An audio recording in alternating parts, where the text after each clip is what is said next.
So SignalFlow Algo signal services. Many of you are members of one or more of these services, and I'd like to talk a bit about them, and especially for people who have not used them yet. This will go on our YouTube channel, and so anyone that doesn't use them, we're talking to you a bit about them. So this is a different way to make money in the market than most people do. This is a purely quantitative method. SignalFlow is a set of algo services that run on two underlying models that have been developed and operated by my colleague Jay. Jay is a professor and PhD, 30-year statistician and data scientist, is now a very successful trader, both manually and algorithmically, but his background is numbers, it's not finance, and that's to his great credit. If you think about, one of the most successful hedge funds ever created, Renaissance Technologies, their recruitment preference was, we don't want anyone from finance, because it just colors people's view. It just comes with prejudice. What we want is people who are numerate and understand different kinds of numbers patterns like music and so on and so forth. Jay has a background in things like radar research, medical imaging, all manner of analog to digital type situations where number distribution is weird. The analog world, the real world, is weird. And securities prices are a form of analog data. Why? Because they're driven by, in large part still, by human emotion and feeling. And so that interaction with the analog world is what makes securities prices have a weird distribution pattern. So to trade algorithmically, you need a really good understanding of price distribution patterns and therefore probabilities. And the SignalFlow services don't use any kind of fundamental analysis. They don't know about company earnings. They don't use technical analysis. They don't use charts. They don't use moving averages. They just purely use proprietary measures of securities, prices, distributions, and probabilities. The background is they were developed to limit drawdowns. So the idea was, if you could use a machine to do something very simple, like work out when the market was likely to sell off and then get out. If that's all the machine could do for you, and you could just avoid drawdowns, then probably you'd outperform the market, because you wouldn't, emotionally hold into a drawdown and keep buying a dip that kept on dipping. If the machine could tell you, just stay out, this looks a bit scary, and then get back in again when things stabilize, you probably beat the market. And that's what they've done so far. Performance to date has been really, really strong across, all the different implementations. So just very briefly, these are the services that fall within the SignalFlow system. So SignalFlow Growth has been the best performer. We can talk in detail another time about what's in it, but it's basically semiconductor software, NASDAQ, gold, and crypto. Fantastic performance. We look just in live trading since the start of 2025. It's up about 137% as of last week versus about 30% for the S&P. Its volatility measures are fantastic. It's not very volatile despite that performance. And then you can see there's a page on our website with a recent performance update, and you can go through these. But if you look at sector rotation, that just rotates through the primary sectors of the S&P, 68% gains in the last 18 months or so versus 30% for the S&P. Again, much less volatile than the S&P itself. We also have a global service that holds global country ETFs up 80% in the last 18 months versus 30% for the S&P, and so on and so forth. And the simplest of services, we have a long-only SPY, and the point of that one is simply to avoid downturns in the SPY. We've had a very bullish SPY since the beginning of 2025, but even so, this has outperformed it 31% up, and importantly, a much, much higher stability score. And so for anybody who is either running very conservative capital, so retirement capital, for instance, or someone who's running a highly levered strategy, this is a fantastic algorithm, because even though the performance improvement is modest so far in this only up market, the volatility score is fantastic. And so that's kept people out of trouble. If you're running client money where they're likely to call you and say, am I hurting here? You could say they're not.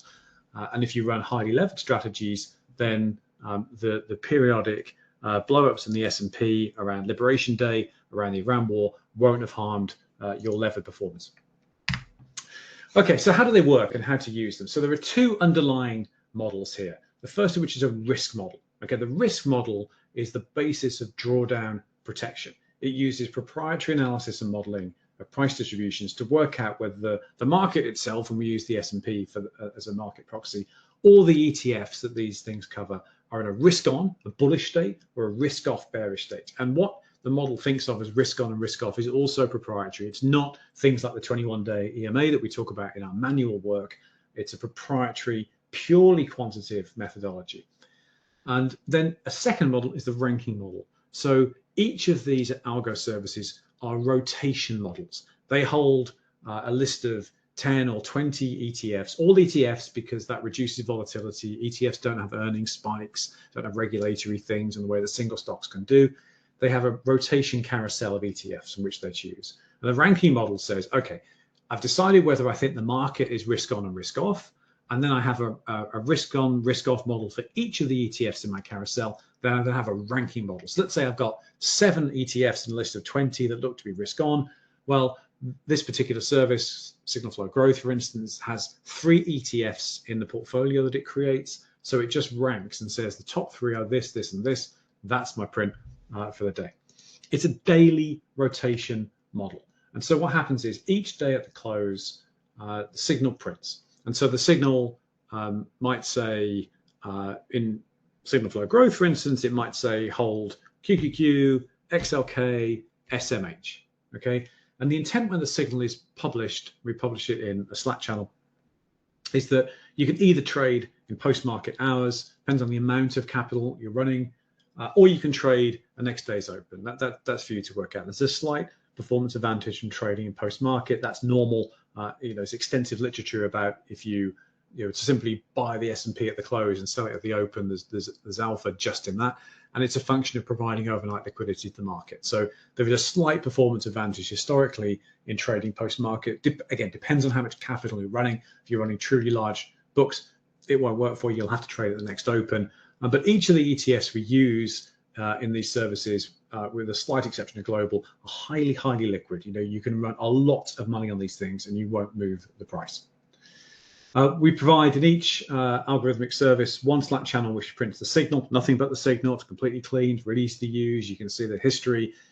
There's a headline that says if there's no change, it just says no change. If there's a change, it'll say change, and it'll say what the change is. So if, let's say, yesterday it was QQQ, XLK, SMH, and today it's different, it will sell things like sell SMH and buy IGV. Just to be clear, it hasn't said that. That's not today's signal. That's just a worked example. But it's very, very simple to use.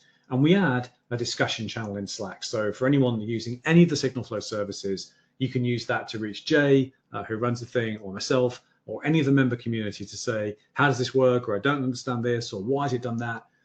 Or how do I implement this? It's a great resource.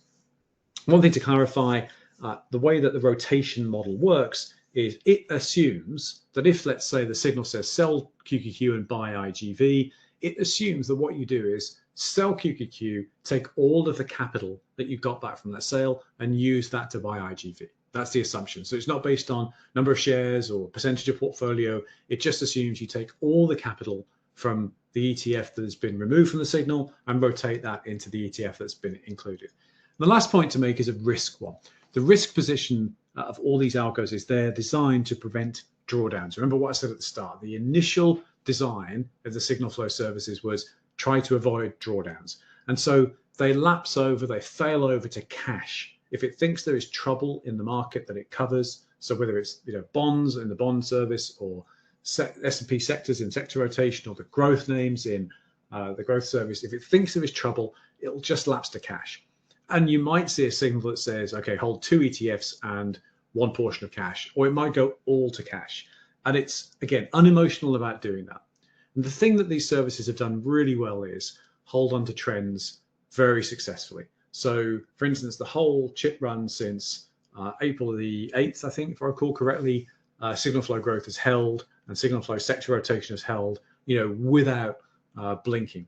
They also will flip to cash without blinking. So they don't second guess themselves. They're not human. They don't have fear or greed. They just look at price distribution and decide, is that risk on, risk off? So far, again, performance has been great so far. It could change tomorrow. We don't know, but so far, really good. If you're interested, take a look at our website. Go to the tag quantitative signals. It's right on the top of our website, and have a look. And if you want to ask us about them, click the Ask Us Anything button at the bottom of the homepage, and you can reach us via a web form there, ask us whatever you want, and we'll come back to you. Okay, thanks everyone.